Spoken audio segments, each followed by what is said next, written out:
What is going on? Thank you for tuning in to the MMA Podcast, episode 162. We're live in Las Vegas. We did a similar show last year at UFC 189. I think using the same rig, just me and a buddy talking here into the old laptop here at the luxurious Hooters Hotel across from the MGM Grand, where all the festivities are going on. If you are an MMA fan, you know what's going down. McGregor versus Diaz, Holm versus Tate, UFC 196, and we are live in Vegas. And like 189, we're doing it here live, posting a show a little bit late in the week, but we hope you get to listen to it obviously before 196. And instead of Jay Jeans, we are joined here. You've heard us chat many a times, thousands of miles away, but this time we are here in the motherfucking flesh. It's me and your boy, Sweet Pappy Jones, aka P Money. Just gave him a little dap. Pat, what's going on? Man, we're big chillin', Jake. It's a beautiful situation here at the Hooters Hotel in Las Vegas, Nevada. The festivities were amazing. We'll break down what we saw at the UFC 196 weigh-ins, as well as the UFC Unstoppable press conference earlier today. It's just been a madhouse, and can't wait to talk about everything that's been going on. Yeah, you just got into Vegas this morning. We went to the Unstoppable presser event, the weigh-ins. That was a lot of fun. Really quick, though, I wanted to talk to you about that Bisping Silva fight. Chris and I broke it down at pretty zoomed in detail there on the Sunday show, but man, you know, I think I summed it up on the Sunday show saying Anderson Silva fights like you equate Anderson Silva fights with what the fuck moments. Like, whether it's him trying to clown Damian Maia in Abu Dhabi, or Sonnen almost beating him, or Weidman beating him, or him snapping his leg, or when Nate Diaz laid down. I mean, I feel like every single, against Bonner, him backing himself back up against the cage, every single Anderson Sonnen fight in his last 10 fights maybe, Griffin going into the fucking Matrix, there have been what the fuck moments, and this what the fuck moment may have trumped them all. In the third round, when Bisping loses his mouthpiece, looks at the ref for help, a la Victor Ortiz against Floyd, which Pat and I just watched about an hour ago. Bisping looking at the ref for some sort of assistance. It's protect yourself at all times, and like Floyd did, Anderson took advantage of it, landed a flying knee that knocked Bisping. If it didn't knock him out, it knocked him almost out. He buckles, he hits the fucking floor, and Anderson starts to celebrate. He jumps up on the cage. No, you gotta come back off of the cage. You still got to fight. And Bisping rallies back, wins the fourth. If you listen to the Sunday show, you know I scored at 47-47. I think rounds 1 and 2 were pretty obviously Bisping's. Round 5 was pretty obviously Silva's. Round 4 was probably Bisping's. And it's all about, round 3. I think most people score that at 10-9. Because, yes, even though Silva killed him, Bisping did dominate a majority of the round. I scored at 10-8. Because even though Bisping had control of most of the round, the motherfucker got knocked out at the end of it. I scored that at 10-8, making it a 47-47. 10-9 Bisping, 10-9 Bisping, 10-8 Silva, 10-9 Bisping, 10-9 Silva.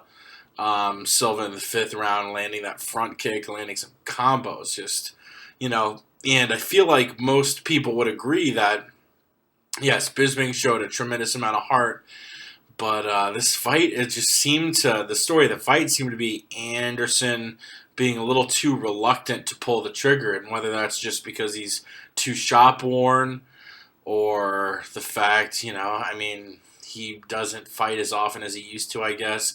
Maybe his drive for the title isn't that great anymore, that he set all these records. But he seemed a lot more interested in doing these weird defensive Wing Chun hand movements and trying to clown Bisping more than he was interested in trying to win the fight. And once it went to a decision, I think everyone had the feeling, you got that hometown bias. You're fighting in London, that Mike would win, and he earned it, man. He had a ton of heart. He won 3 rounds. I'm blabbing my ass off saying a bunch of shit I did on the Sunday show. Pat, what did you think of the fight? Yeah, I thought it was a really, really interesting fight. Like you mentioned, Anderson Silva, he has had this string of fights, and really you could say he always has fought like that. But really, if you look at the Chris Lieben fight, the Rich Franklin fights, he was not playing around in those fights at all. He came in and just went straight for the finish, straight for the hunt. And in his last fights, even against Talis Leites, Damian Maia, there's been so many fights that he has just not engaged or just excessively played these games. And Michael Bisping, like all the judges in London, I also had Michael Bisping winning the first, second, and fourth rounds. And I do think Bisping was also winning the third round for the most part, up until the point where Anderson Silva capitalized on Michael Bisping's lapse in error there and looked for Herb Dean to give the timeout for the mouthpiece when he clearly wasn't going to give it. So Anderson Silva, and really also another reason why I'd say you kind of have to give it to Bisping, and I don't consider it as much of a robbery, is just because that was one of the defining moments of the fight, and really that was the most damage that Anderson Silva did in the fight and led to a lot of subsequent damage. And that was mostly just caused by Michael Bisping's mental error in looking to the referee. There was 10, 15 seconds left in that round. If he would have just kept fighting his game plan, fighting smart, I doubt Anderson Silva would have went for a crazy flying knee, and Michael Bisping possibly would have been alert enough to see and avoid something like that. So really, Michael Bisping was essentially in control for the majority of this fight. It was super close. It was one of those things where you're looking at Anderson Silva just to engage, just to pull the trigger, because you believe he can get the job done. Absolutely, he's shown in the past time and time again that he can. But even as of late, I mean, the Nick Diaz fight, I'm sure a lot of people were not expecting at all that Nick Diaz would make it 5 rounds with Anderson Silva, and that was another really weird fight. And these are all post-Weidman, post being savagely knocked out, standing due to a standing punch combination while he's playing around. And then he also shattered his leg in the rematch.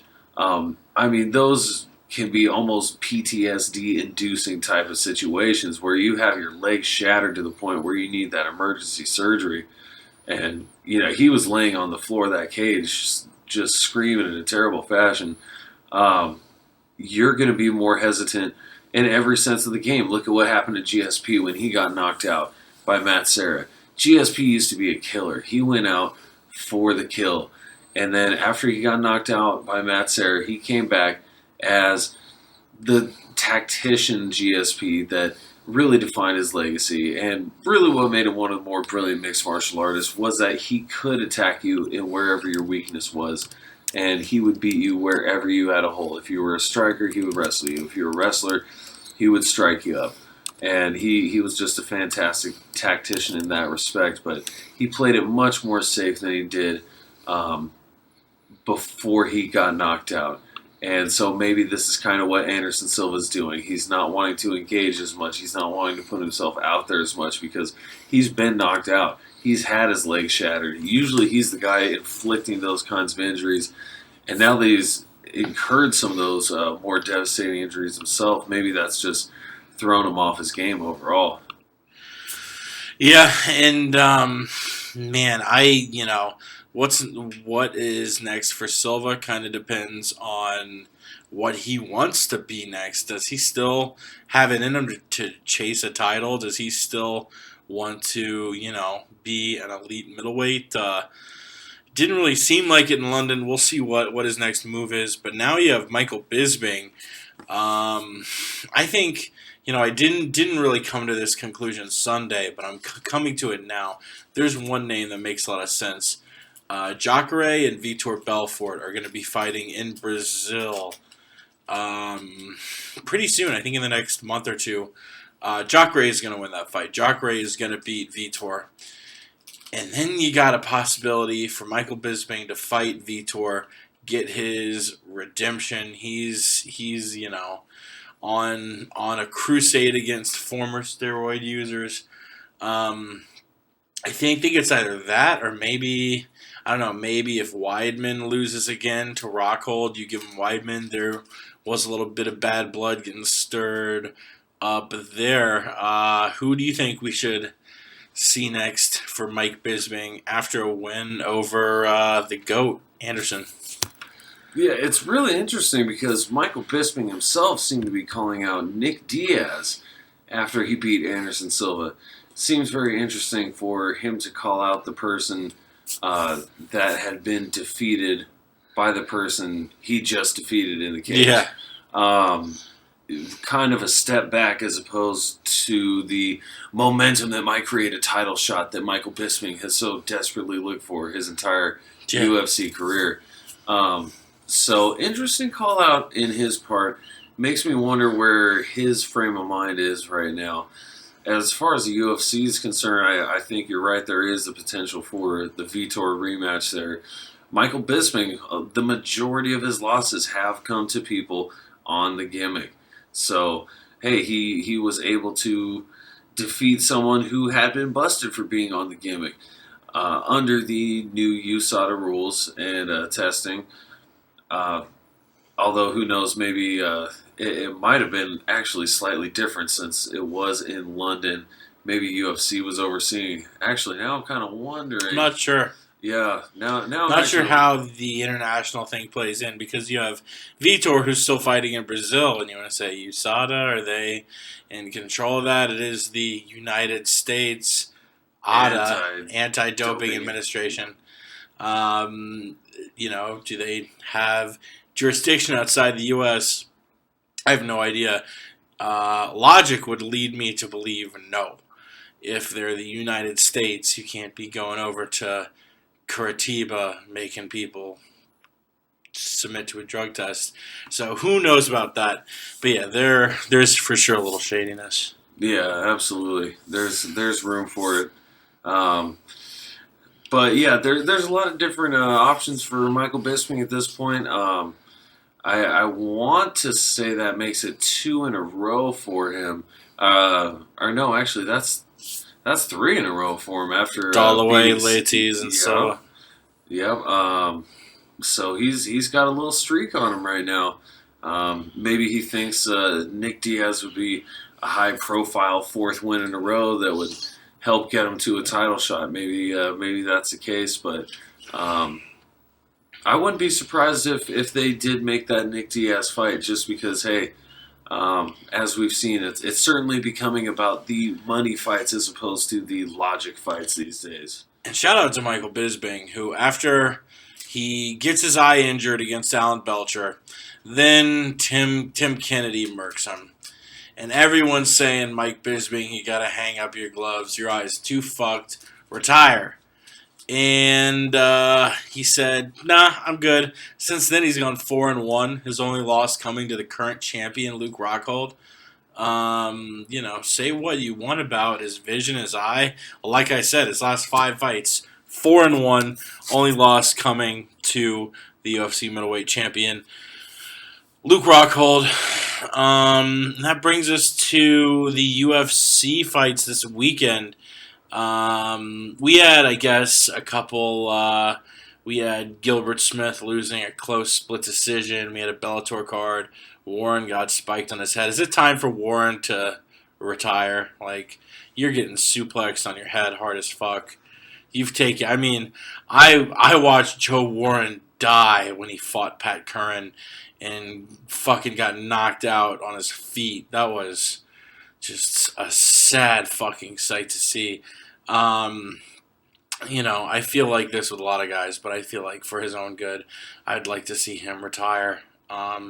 He's not one of these guys who has a stutter like me, like you just heard. He has he still has all of his marbles.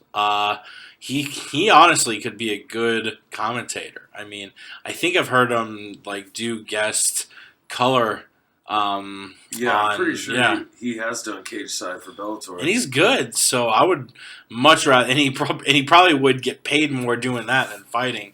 We all know fighters get paid jack shit. I hate seeing anyone get spiked on their head, but seeing a guy who is going into it with a little bit of brain damage, you hate seeing a guy get suplexed that nasty.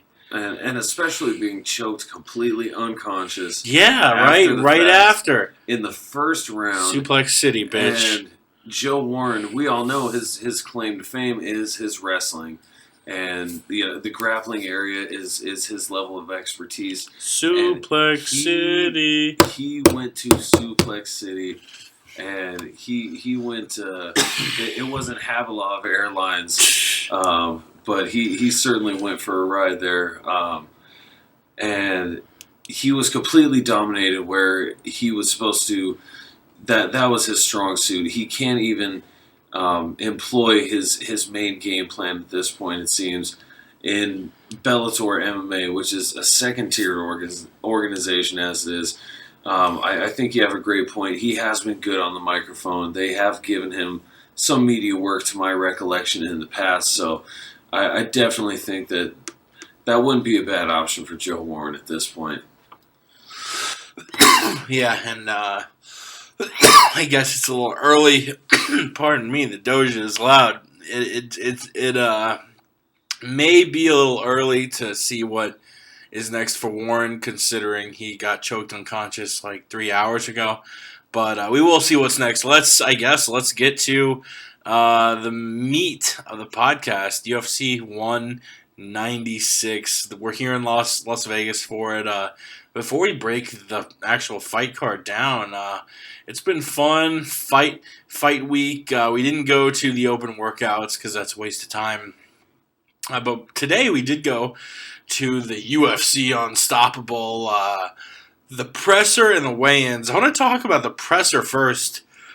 What'd you think of it? I mean, honestly, the UFC kind of has been priding themselves recently of, we're on Fox, we're on ESPN, we're mainstream.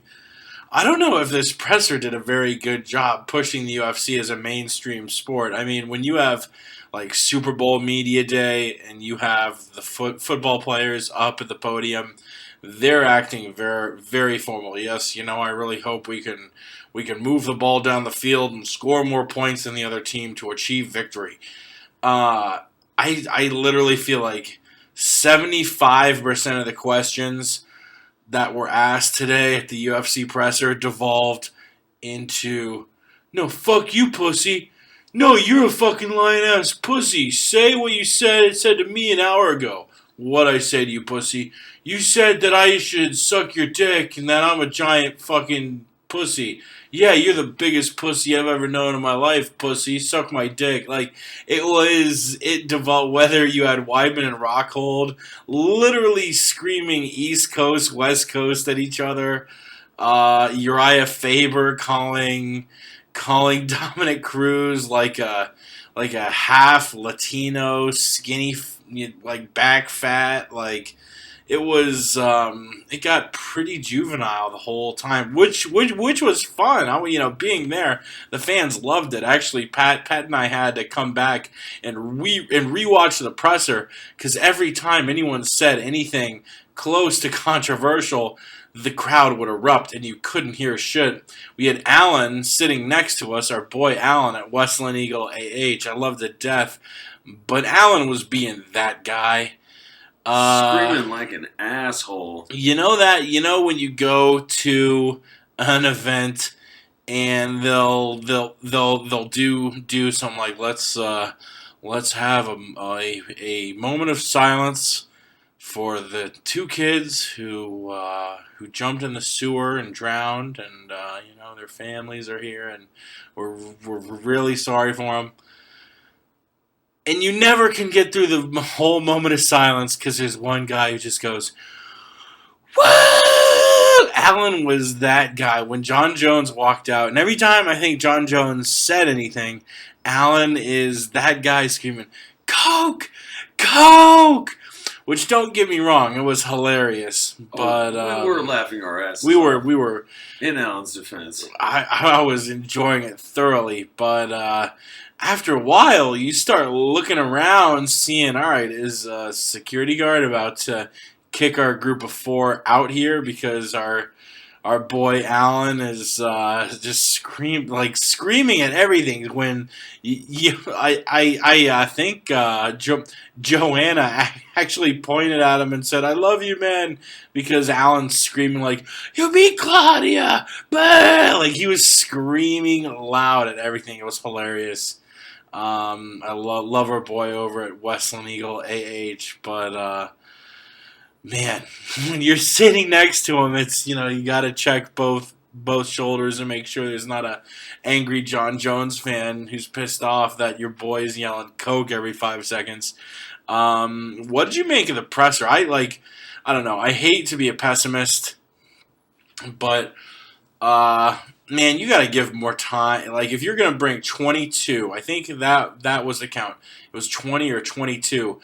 Big UFC stars. If you're going to round up that many people, bring them on stage, give them more than 40 minutes, and let's not spend, the time management was terrible. You just go to the YouTube and you can figure it out.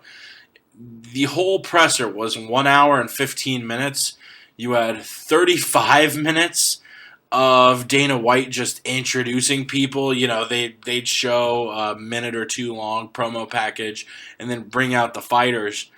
And that took half of the presser. You shouldn't have, I guess maybe that works as far as selling fans to get the events and watch the events. But let's have a little more time. Demetrius Johnson, the pound-for-pound best fighter in the world, didn't get asked a single question. What? I don't know. I just thought it was a little weird. I wish we would have had a little more time. It actually started on time, surprisingly. It started like eight minutes late maybe. But considering how behind they seem to be letting fans into the arena, me and Pat were standing out in the dry Vegas heat for a while.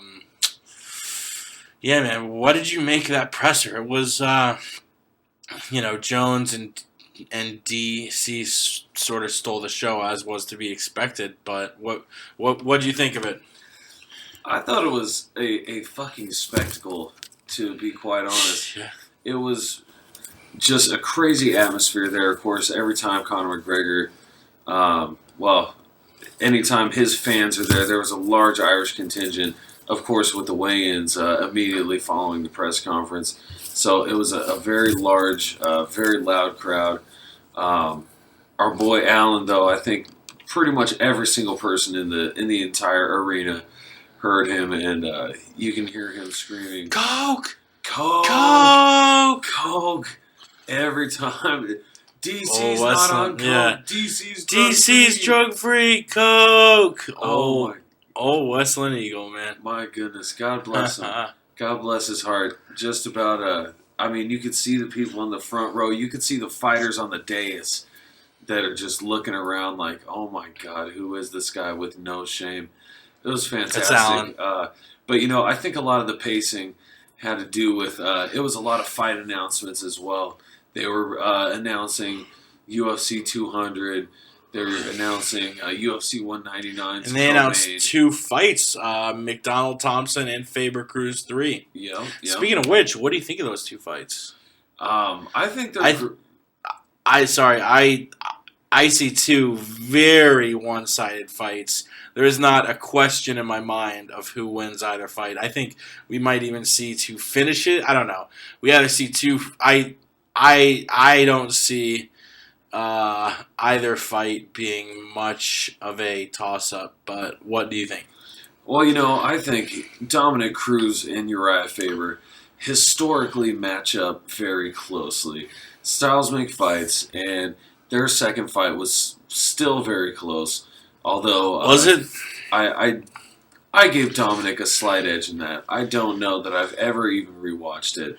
Maybe once. I remember watching that fight as a Faber fan, being very downtrodden, being like, "Damn, Cruz is raping Faber." Like, I don't know. Yeah, I mean, Faber did have some good sequences there. It was some of them were questionable. Oh, were those knockdowns? Were those slips? One of those I know was probably a slip, but that could be a competitive fight. I think Dominic Cruz does have the slight advantage in this one, and Wonder Boy versus McDonald. Man, I'm taking Wonder Boy. After what he did to Johnny Hendricks, you think Rory McDonald, he doesn't have any NCAA Division I credentials on his background. He got that jab, though. That jab don't mean shit because the Wonder Boy is the one who went to TriStar and was trying to teach these motherfuckers how to throw some punches and throw some kicks, and now he's out there just busting ass. Wonder Boy out there knocking out Johnny Hendricks in the first round like it's the thing to do. Stuffing the takedowns. Johnny Hendricks went in for a takedown. Wonder Boy Thompson defended it wonderfully and forced Johnny Hendricks to play his striking game. Rory Mack does not want any part of that striking game. Now, maybe Rory Mack will go a little more haywire for the takedown or something like that. They have trained together. So maybe there is that little bit of a familiarity there. Maybe Rory knows he has an edge somewhere. But again, that's a two-way street. Perhaps Wonder Boy knows what Rory McDonald. You can cut this one a million different ways. I would not be shocked to see Rory McDonald get the victory here. He certainly has a solid all-around game, but certainly the striking department is in Wonder Boy's favor.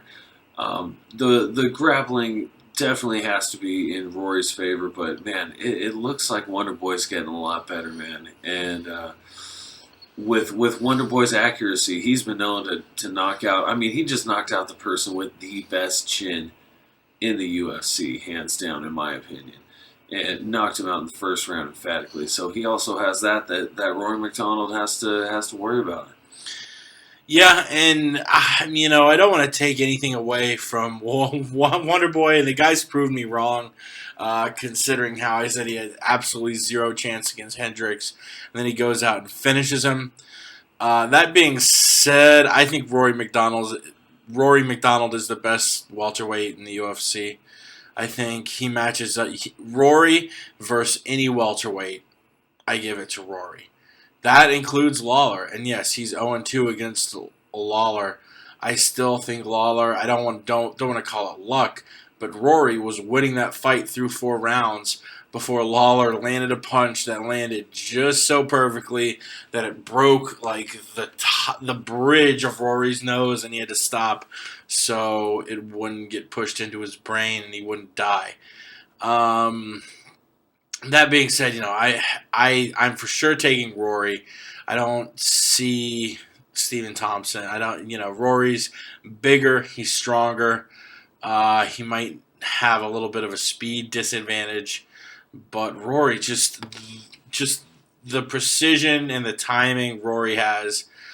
I think he's too good to be sort of put in a box by Wonder Boy striking.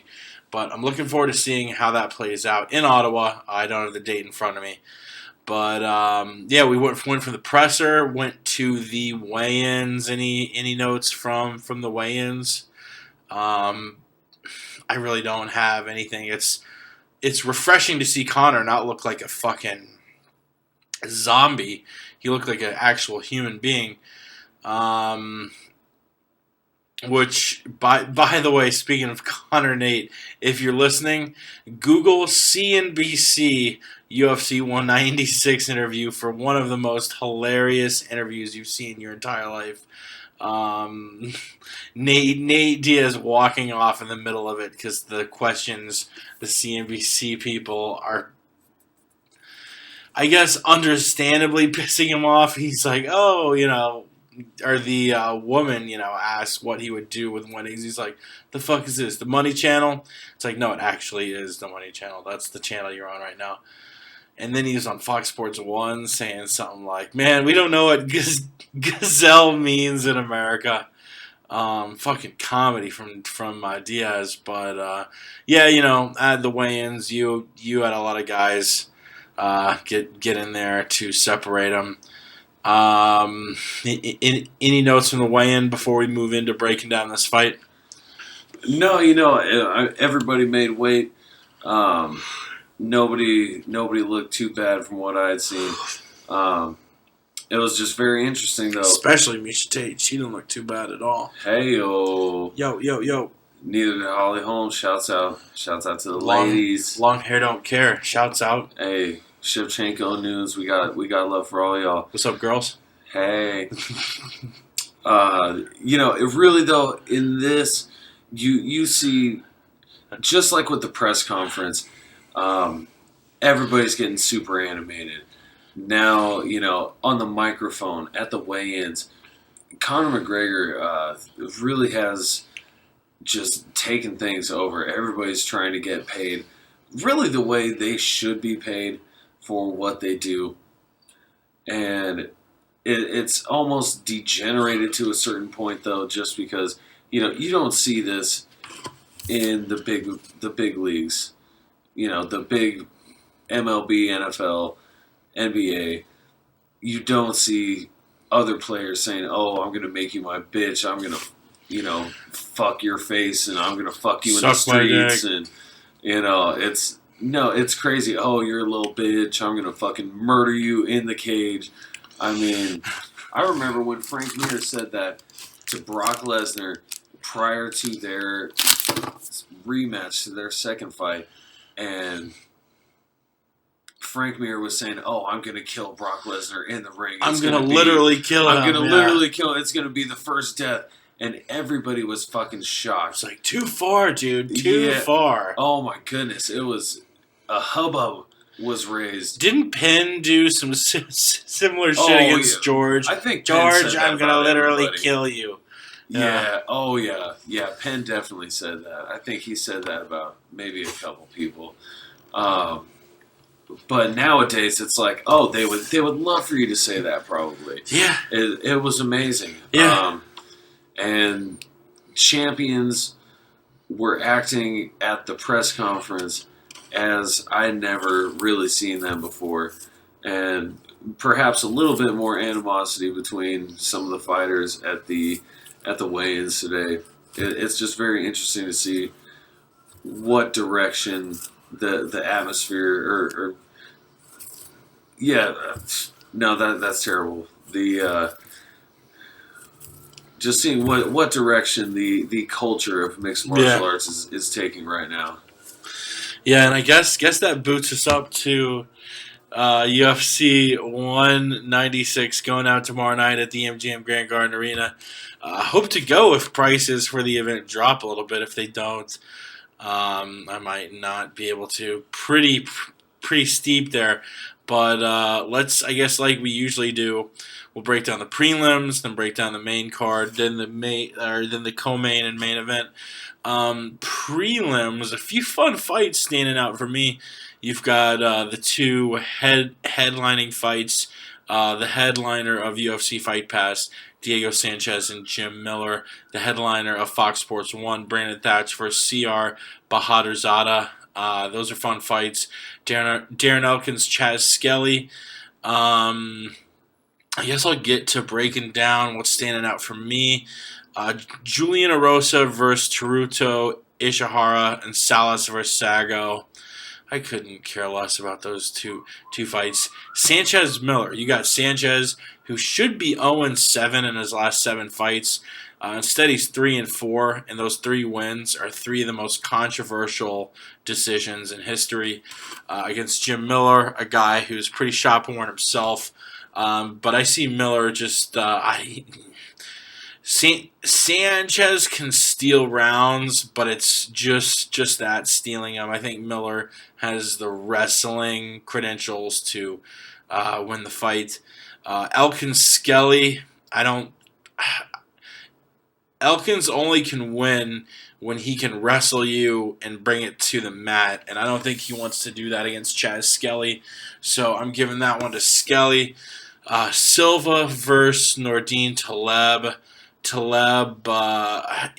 You have guys sort of on opposite tracks. Silva sort of has been sinking of recent, and Nordine Taleb, the Canuck, has been on the rise, so I'm taking Taleb there. Thatch versus Bahadurzada. You got a kickboxer versus a boxer who hasn't fought in like 3 years. I guess it sort of depends on what Brandon Thatch we see. I guess he's come into certain fights not so motivated, not so prepared. But I think Brandon Thatch is able to deal with the punching power that CR brings to the table, and I think he'll finish it late in the fight with a kick or a knee or something outrageous. What do you think of the prelims? P Money? Well, Jake, quite frankly, I think there's two. Well, gosh, actually, to really say there's any fight that's super interesting on the prelims is kind of a stretch there. I mean, Diego Sanchez versus Jim Miller is the featured bout on the Fight Pass preliminary card. Not the best prelim card of all time. Not the best prelim card of all time. I mean, Sanchez versus Miller is the featured bout. They're both certainly on the decline in their careers. Miller, I would say, has at least shown more flashes of things in the tank. He does have some sweet grappling. He's got some good submissions in some of his recent bouts. And as you mentioned, Diego Sanchez hasn't had a rightful win in years. The thing is, though, Diego Sanchez, even if you beat him, you may not beat him because for some reason he just gets these decisions. So, and it's like Michael Myers. Yeah, he just keeps coming. Or, Jason. I want to say Jason. Jason, also a good one. Also, they just keep coming. And so for that reason, I mean, I might have to even say go with Diego in that. I think Skelly certainly has what it takes to grapple up Darren Elkins. That's kind of how I'm seeing that one going as well. We got to go with Lex Luthor over Guimar Ace. Silva versus Taleb, that one I'm kind of going back and forth on.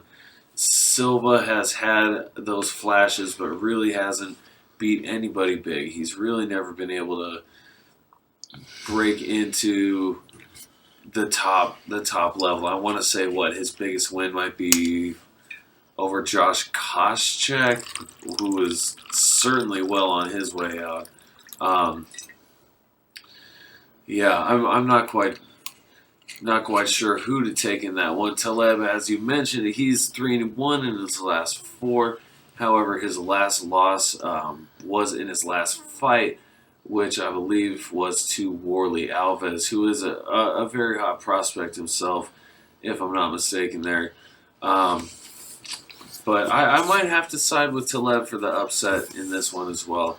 Just Eric Silva has been so inconsistent, and Taleb has at least been able to put it together for a 3-fight winning streak, which I don't know that Eric Silva has ever been on a 3-fight winning streak in his UFC career. Silva's actually a decent favorite there, minus 225. I might need to drop something on old Taleb at plus 205. Yeah, he's not a bad live dog. There's some definite potential for some underdog upsets in this card, I feel, and that very well could be one of them. Maybe I'm reading too much into things, but that is my take there, and it'll certainly be interesting to see Bahadurzada back in the cage for what I think will be close to 2 years, give or take a little bit, taking on Brandon Thatch. Another prospect himself who has not been able to put it together consistently. Also a heavy favorite in this one against the Bahadurzada, who's been out for a long time. I do think I'll have to side with Thatch in this one.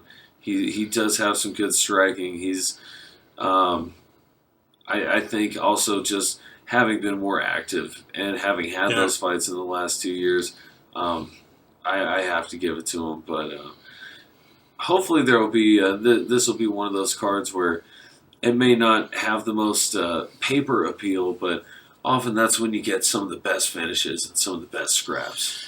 And I actually like our main card at UFC 196. I've heard a lot of people give it a lot of flack, but I like it a lot. And I guess before we get to the co-main and main event, we're talking these 3 fights: Amanda Nunes versus Valentina Shevchenko, Corey Anderson, Tom Lawler, Jean Vellante, Ilir Latifi. I'm picking all underdogs here, man. I feel like Amanda Nunes is a beast. I think she's deservedly if not top 5, maybe fringe, like 6 or 7. She's easily a top 10 in her division, but she's going up against a Shevchenko who I feel like just stylistically isn't a good matchup for Nunes, who is a great boxer, can really embarrass a lot of women on the feet, where Shevchenko has that kickboxing. I'm giving it to Shevchenko by a decision because I feel like she's just able to keep range and score points. Tom Lawler versus Corey Anderson. He's the biggest upset I'm taking here. And Corey Anderson, yes, he has the tools to beat Tom Lawler, but Tom Lawler is a fucking vet. And what Tom Lawler does maybe is good as the elite in the UFC, like Luke Rockhold, John Jones, Chris Weidman. What he's really good at is fucking you up when you fuck up. If you make a mistake, he will pounce all over you. And Corey Anderson is still a little green.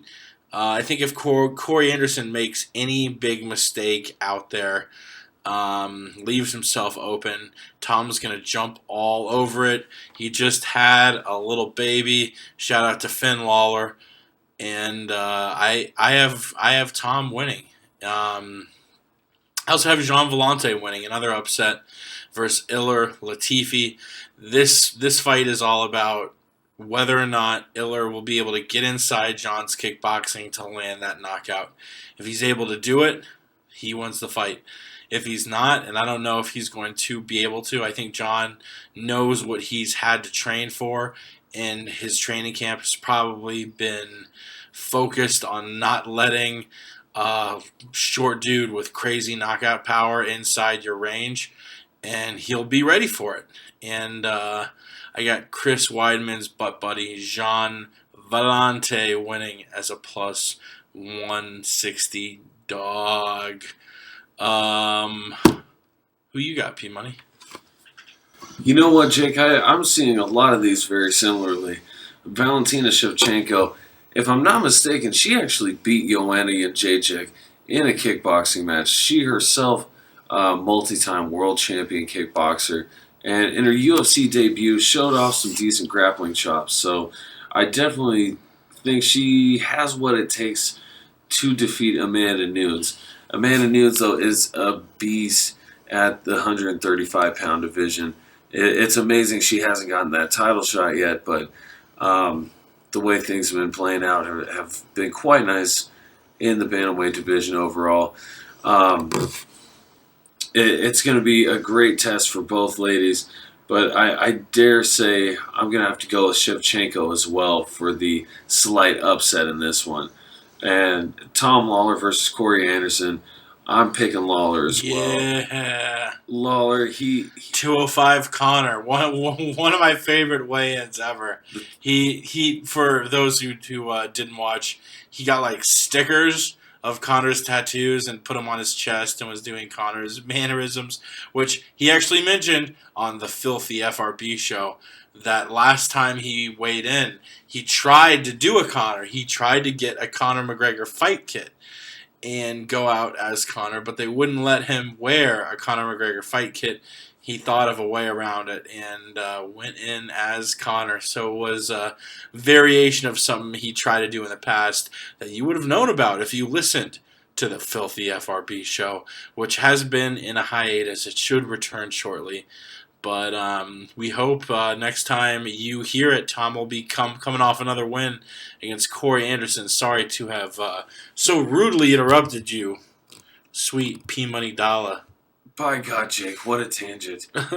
No, quite all right.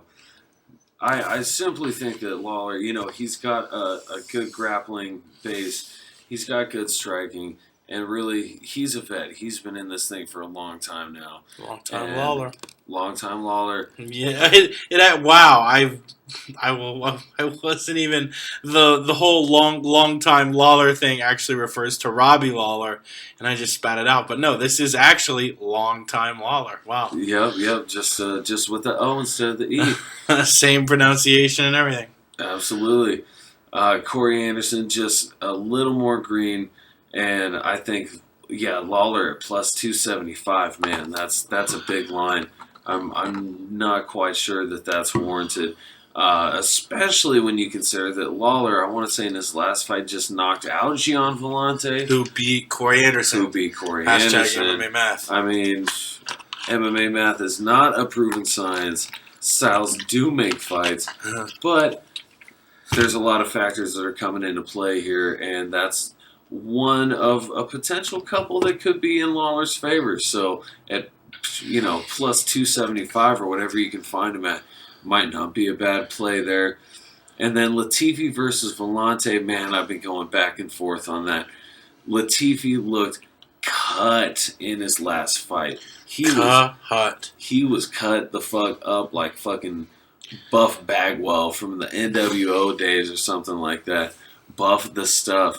And man, and his brother Jeff, shouts out the old Stros, and he showed some power. Great knockout, less than a minute. He has shown some very nice wrestling there, throwing people around. He's a very strong 205er. He's going to have the low center of gravity over Vellante. This is a really, really tough one for me to call. I was leaning Vellante at first. Now I'm kind of swinging back towards Latifi, thinking that maybe the favorite gets this one. You know what? As a matter of fact, I'm thinking I'm going to go with the favorite in this matchup, in this one. But 2 out of 3 leading into the co-main event, going with the slight upsets there. Should be some good scraps there. And that brings us to the co-main and main event. And actually, really quickly, we do have a third voice for the podcast. He's been in the room. He hasn't spoken much because he's just been doing a lot of cocaine. Like I've witnessed since we started this podcast 48 minutes ago. He's done enough cocaine to kill an elephant, and he's motioning at me that he has to leave soon to have sex with a prostitute. But before he leaves, he wants to break down some fights. You might know him as Ramses. He's the host of the Word on the Street podcast. And before he leaves, he wants to break down some fights. Ramses, tell it to the people. Get your nose out of that giant white pile of cocaine and tell us what you're thinking about UFC 196. All right. Word on the street. I just watched the fucking weigh-ins. So, I just took some notes, so I'm just gonna fucking read them. The Rosa versus Japanese jobber. I put a question mark down next to that one. Shit. I think he's a jobber, but I'm not gonna bet that one. Sago is a lock. The other guy had like that Shogun flap going. So Sago is definitely going to be in one of my parlays. Miller versus Sanchez. fuck, you want to go Jim Miller, but Sanchez is too fucking crazy. This whole fight is too fucking crazy. Anything could happen, so that's a no bet. I wrote down that Elkins is gonna lose. He didn't look too good. The other guy was like periscoping or some shit during the stare down, while you could see like Elkins' heart beating in his chest. You could literally see his heart fucking beating. Like he was straight out of the fucking concentration camp. I also wrote Lex Luger gonna win, but no belt. No bet. Taleb is another lock versus Silva. I think he's gonna knock him out or just tire him down. So since Eric Silva doesn't have his medicine anymore. Anderson versus Tom Lawler. I have a conflict of interest in this one, so I won't call anything. But excuse me, I have to cough. Anderson. And my other lock is Holly Holm. In the main event, Conor McGregor, whatever the leprechaun, versus Nate Diaz. I'm not going to bet that one. It's a total setup for Nate, unfortunately. Short notice, and he didn't look too cut, ripped, prepared. But that one's going to be crazy. But it's a total fucking setup. So my locks are Sago, Holm, and Taleb versus Eric Silva. And if you want to stretch the parlay to 4, excuse me, I have to cough again. And that's the word on the street. And that is Fuck the word. you. Oh wow! And Ramses is gone. He actually. Speaking of the Word on the Street podcast, we heard something from Chael. I think Chael recently had something to say about it. Hey, this is Chael Sonnen, and you are listening to the one and only Word on the Street podcast. And you aren't listening to the Word on the Street podcast. You're listening to the MMA podcast. But it was cool of Alan at Westland Eagle AH to get that drop for Ramses to use on the show. Alan, who we thought would be a part of this podcast, but he snubbed us. He decided not to come and earned himself a permaban. He is sleeping in a dumpster somewhere behind the MGM Grand Hotel somewhere. Fucker is dead. Yo, speaking of, before we get to the main co-main event, what about Darren Elkins beating Hart under his fucking chest? We both looked at one another at the same time. I'm like, motherfucker, you can see his heart beating. You were like, I was about to say the same shit.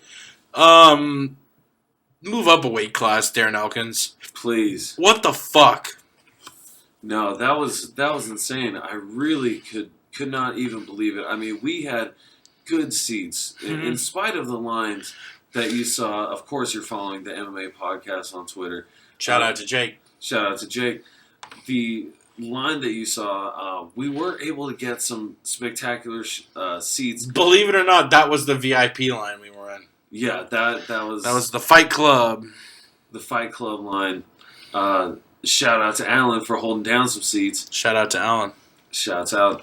But anyway, we had good seats to these weigh-ins and to the press conference, and we could see his beating heart on stage. Like, as good as these seats were, I mean, you're still a considerable distance. You got to consider the venue that you're in. And it was just, it was aghast. You could see it right underneath. I don't know. It was morbid. Yeah, no, the emaciated, just... I've never seen a man's chest. A man so skinny I saw his heart beat through his chest. Even on those, like, hi, I'm Betty Sue Lyndon Schultz, and I want you to give 5 cents every day for starving children in Africa. Even those ads, you don't see the motherfucker's heart beating through his chest like you did with Darren Elkins. Like I said, Darren, you're fighting at what tonight? You're fighting at featherweight. Move up to 55 for your next fight, please. I mean, Conor looks like a crackhead at featherweight. You look like a dead person. Yeah, and if you're listening to this before UFC 196, I'm not saying you should drink some fucking water. Yeah, do that first. This is the desert. You have to hydrate. And second of all, you might want to do a little money dump on Chaz Skelly because when you're fighting a guy and you can see his heart beating through his chest, literally, and you're primed and ready to go, ready to grapple someone up as Chaz Skelly is quite proficient in doing, I think he's a pretty solid lock on this one as well. Yeah. Yeah, we'll see how all these fights work out tomorrow. Let's get to the main and co-main, the only two fights really getting attention. First up, Holly Holm against Miesha Tate. Sort of like I said, Vellante Latifi, that fight is a single question. Can Latifi get inside inside and land the knockout blow? Holm Tate also comes down to a very easy question. Can Miesha Tate take down Holly Holm? If it's yes, Miesha Tate wins. If it's no, Miesha Tate loses. And to me, it's that simple. And I think the answer is going to be no. Miesha Tate, she's a good wrestler. She has high school wrestling credentials, which for women's MMA is impressive. She's been able to pull off her wrestling against a lot of opponents. Holly Holm has shown great takedown defense, even in close victories. Her takedown defense really hasn't been a question, even against Ronda Rousey, who seemed to have her way takedown and grappling-wise against Miesha Tate. So as far as I can see, Holly Holm is going to have the tools to keep the fight standing. She's going to keep the fight standing. And if the fight remains standing, it's not even close.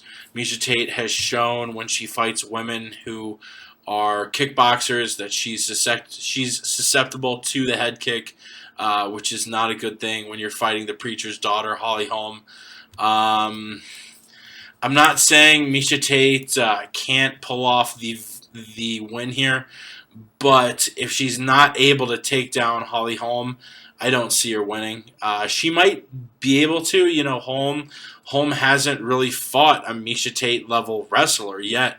So if Miesha can time it perfectly, George was, yes, he had good technique, but the reason he was so good at landing takedowns was his timing. He would always shoot in right when you were throwing your arm out and you were off balance.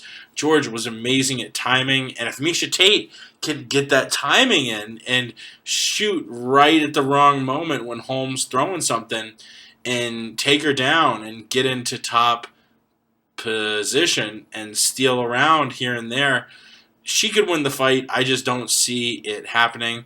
I don't see a Tate finish. I see this either by a Holm finish, Holm outpointing her on the ground, or Tate stealing rounds with wrestling and winning a 48-47 decision. But I'm picking Holm here. I actually think this is more one-sided than the main event, which Vegas has bigger odds than Conor on Conor than Holly. But I'm actually leaning pretty staunchly, heavily toward the Jackson's product, Holly Holm. Who you got, P-Money? Oh, 20 Wayne Walters. I got Holly Holm all day in this matchup. Miesha Tate, she is a top-notch women's 135-pounder. Give credit where credit's due. She did out-grapple and beat Sarah McMahon, the women's Olympic silver medalist in wrestling. Fucked her up. In what was a primarily grappling heavy match. She does have good grappling chops. And just to say this, Ronda Rousey handily out-grappled Miesha Tate in 2 different fights. And handily. And coming into the Ronda Rousey-Holly Holm fight, I think the good majority of us said, kind of similar to what we're hearing now, but in reverse, that Holly Holm has to keep it standing, and if Ronda Rousey gets it to the ground, it's done. And in that fight, we did see Ronda Rousey get it to the ground, and Holly Holm was able to get out of that bad position, and she was able to regain her spot on the feet, and she was able to avoid the distance. And that's another thing. Of course, styles make fights.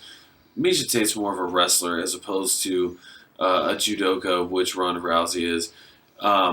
But either way, you are trying to not let somebody close the distance on you, regardless of what their technique is, whether it's manipulating your inertia against you or their actual physical shot, the way they time their shot.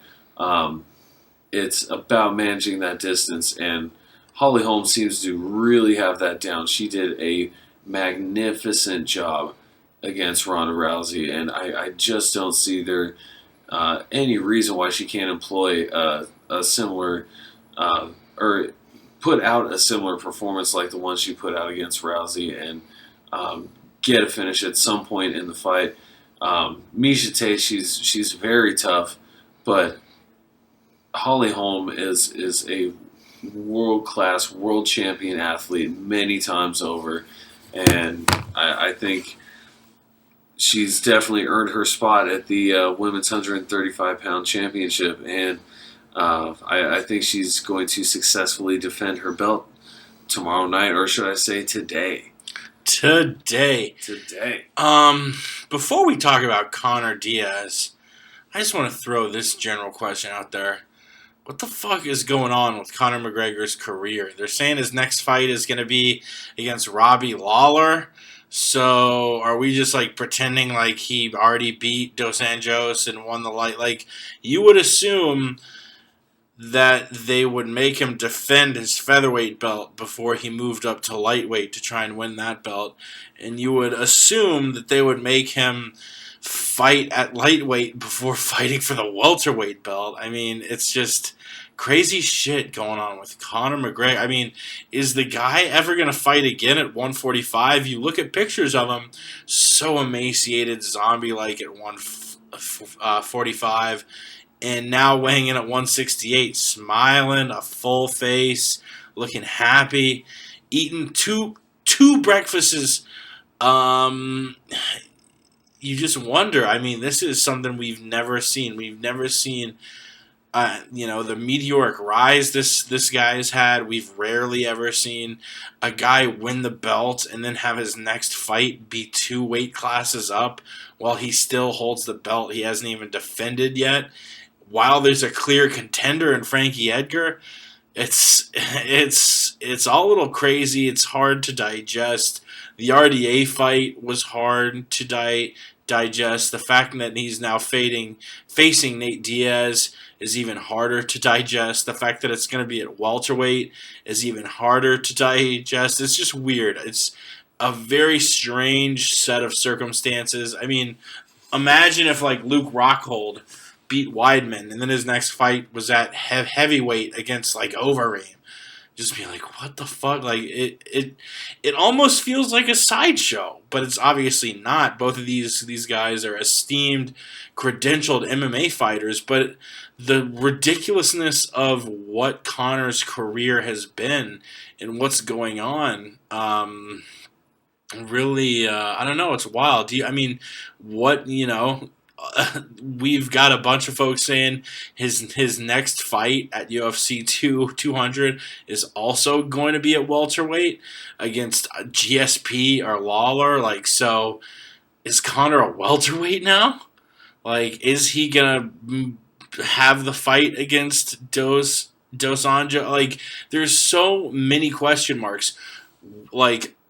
I think asking if we ever see Conor at featherweight again is a legit question, because that guy seems to really enjoy not cutting weight.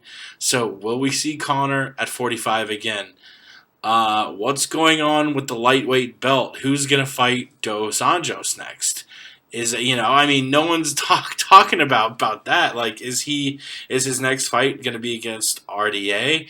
Or is Dos Anjos just going to wait for Conor? Or are you going to give the next title shot to Kukui versus Nurmagomedov?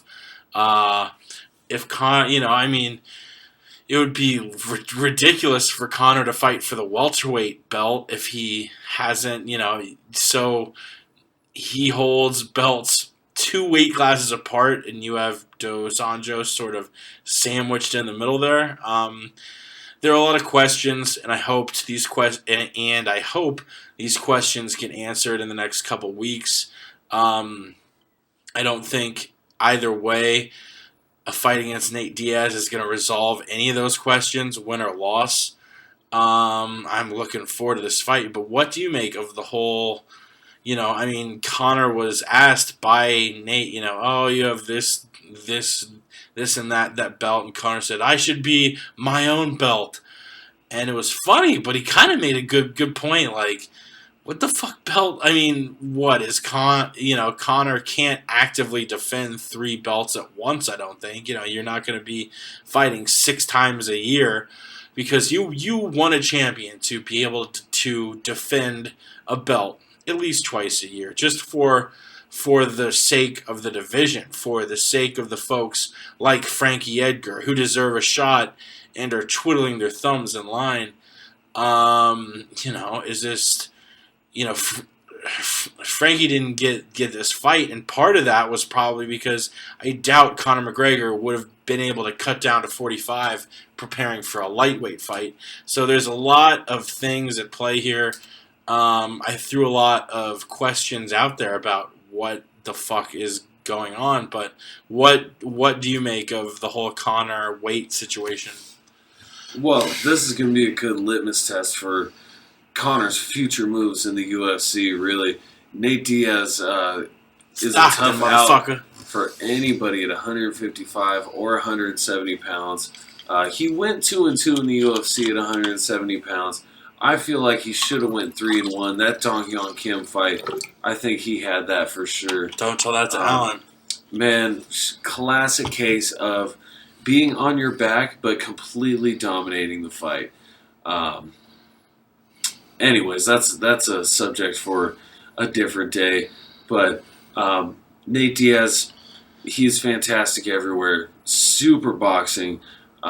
He's lengthy. He's a lot taller. He's got a lot of reach on Conor McGregor. That's something he's enjoyed an advantage over a lot of his opponents. So it's going to be interesting to see how he's able to negotiate someone who's taller and longer than he is.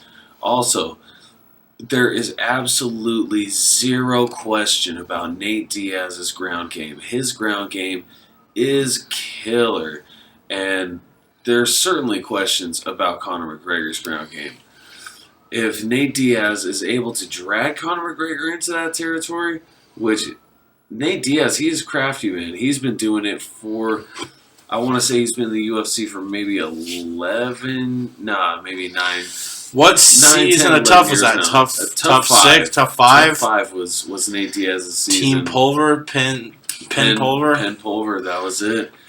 Yeah, that was... Wearing those ugly-ass yellow and purple jerseys. Yep. Yeah, when, he ended up winning that season. And, my goodness, if he's able to defeat Nate Diaz, then there's certainly a lot of questions, because it seemed like the goal was for him to hold multiple belts at the same time.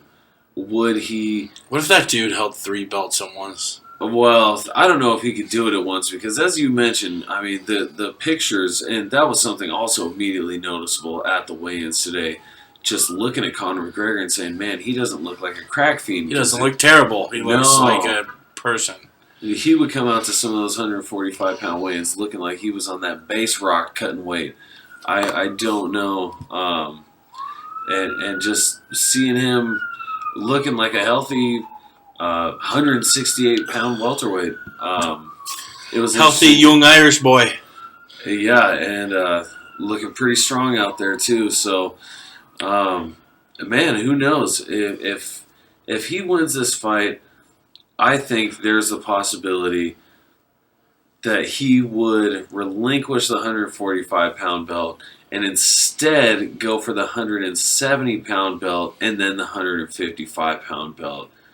Although I don't know if he would be able to maintain the juice, like let's say he lost a 170-pound title shot.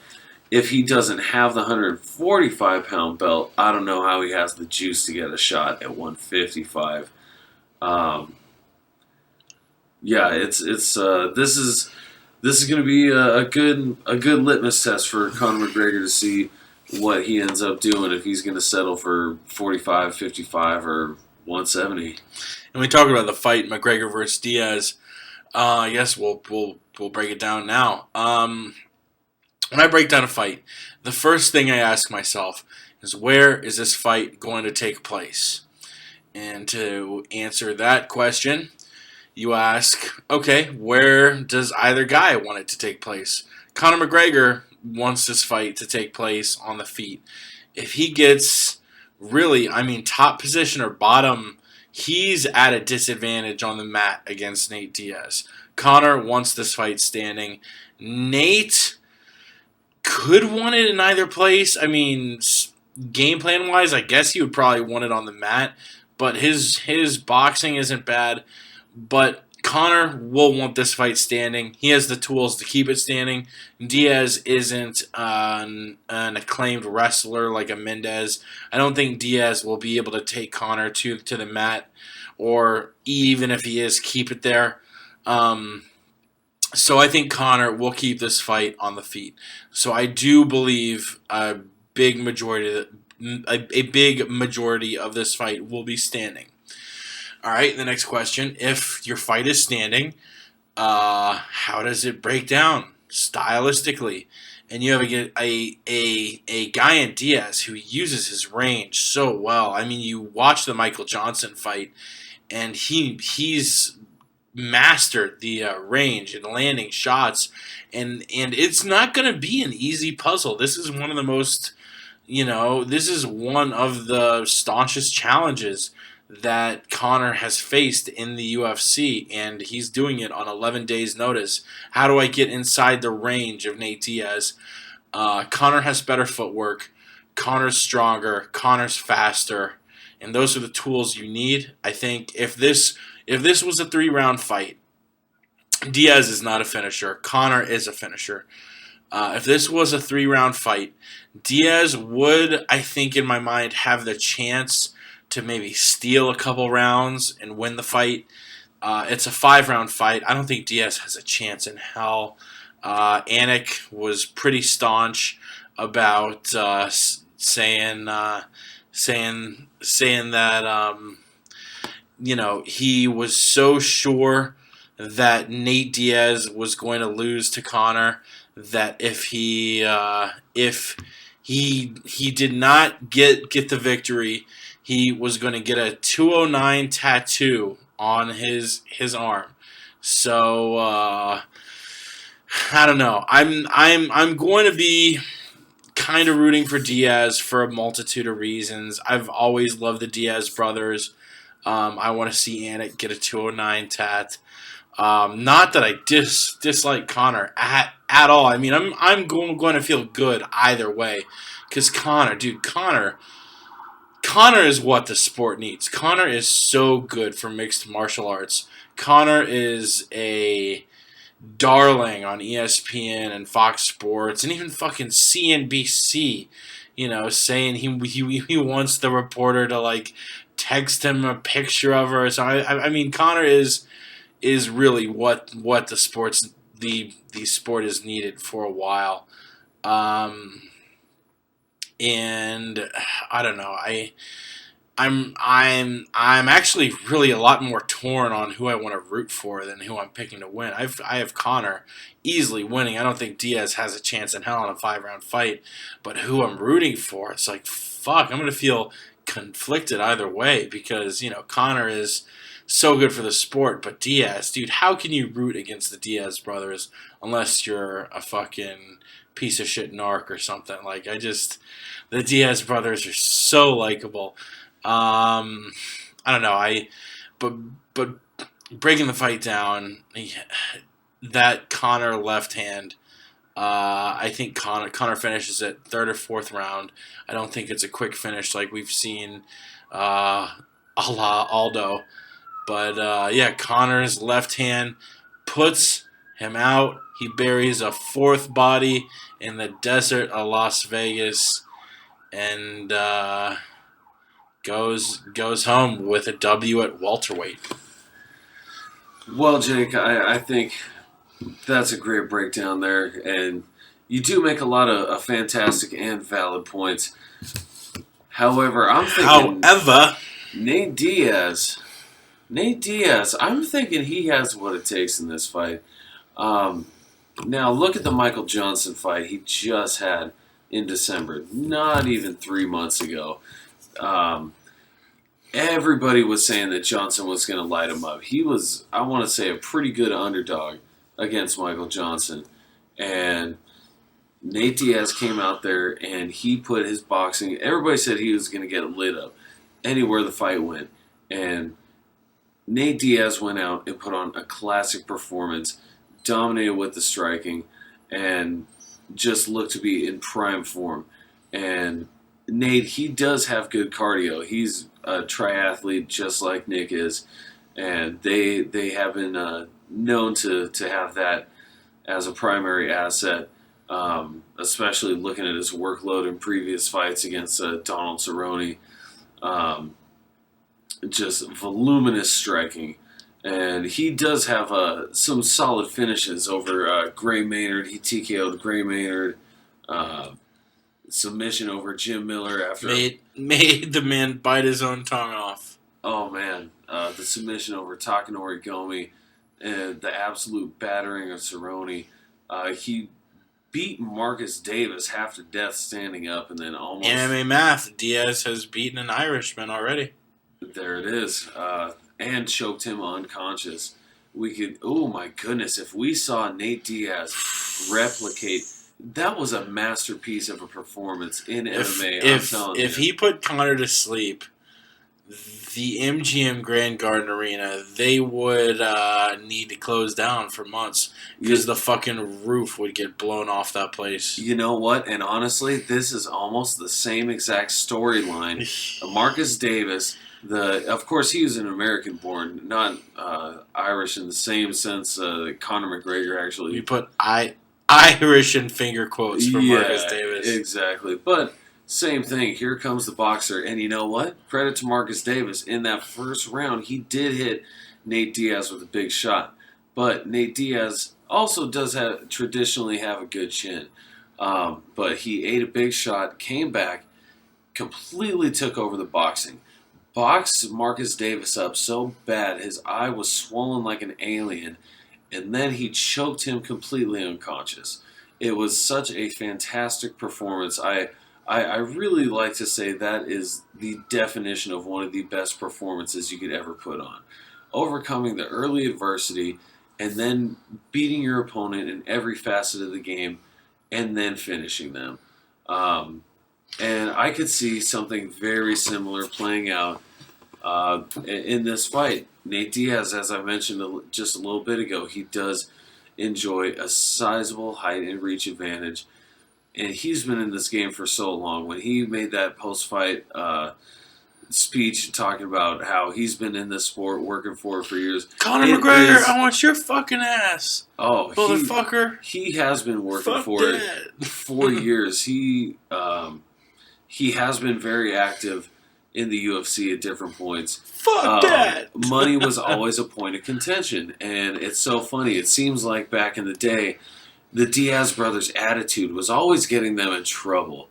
And that was kind of one of the reasons maybe, they weren't promoted or sure, maybe some of their backstage antics had something to do with it, or at least some of the scraps that have happened both backstage and some on camera. But Nate Diaz, he has the ability to do this and to get the victory over Conor McGregor. It's especially at the 170-pound weight class. McGregor, of course, I can certainly see how he could win this fight as well. He's got his weapons, and if employed properly, he could easily take this fight. So I really would not be surprised which way it goes. But man, I'm just leaning Diaz right now for some reason. I would not bet on this fight. I think it's too high profile, if you know what I mean, to really drop any money on. I think it's a little safer to drop money on fights that are maybe a little lower on the card that maybe don't have so much commercial interest invested in them, if you know what I'm saying. But yeah, I'm riding with Nate in this one. Riding with Nate Diaz, and I do want to note the last 2 times Nate Diaz has fought in Las Vegas, he fought Donald Cerrone and Gray Maynard and put up maybe the best 2 performances of his entire career. So we will see tomorrow night Conor McGregor, Nate Diaz, Holly Holm, Miesha Tate, the rest of the UFC 196 card. We won't be doing a Sunday podcast. We usually would in this case, but as you've probably gleaned from this show, we're currently in Las Vegas, so I'm going to be traveling, not going to be able to do a show, but we will be back. Look for a show Wednesday or Thursday night next week. We're going to be sans intro music, sans outro music this week. Just throwing this one up raw. Pat, anything else for the good people of the internet before we get out of here? Yo, it's been a pleasure as always, Jake. Chopping it up. Love getting to do a rare live podcast with you. Hope the people enjoy it. We're trying to keep it as professional as possible for being put on the air at 2 a.m. in a Las Vegas hotel room. So certainly appreciate your understanding and your patronage of our podcast. God bless you. Shout out to the Hooters Hotel in Las Vegas, giving us affordable rooms right across the street from the MGM where shit's going down. As always, you can follow us on Twitter at the MMA Podcast. Visit themmapodcast.com. We hope you're able to catch this before UFC 196. And if you weren't, I hope we were right with our predictions, or else we probably sound like big jackasses now if you watch the fights and then listen to this and we were wrong about all the predictions. We'll see you next week. We love the shit out of you. Till then, we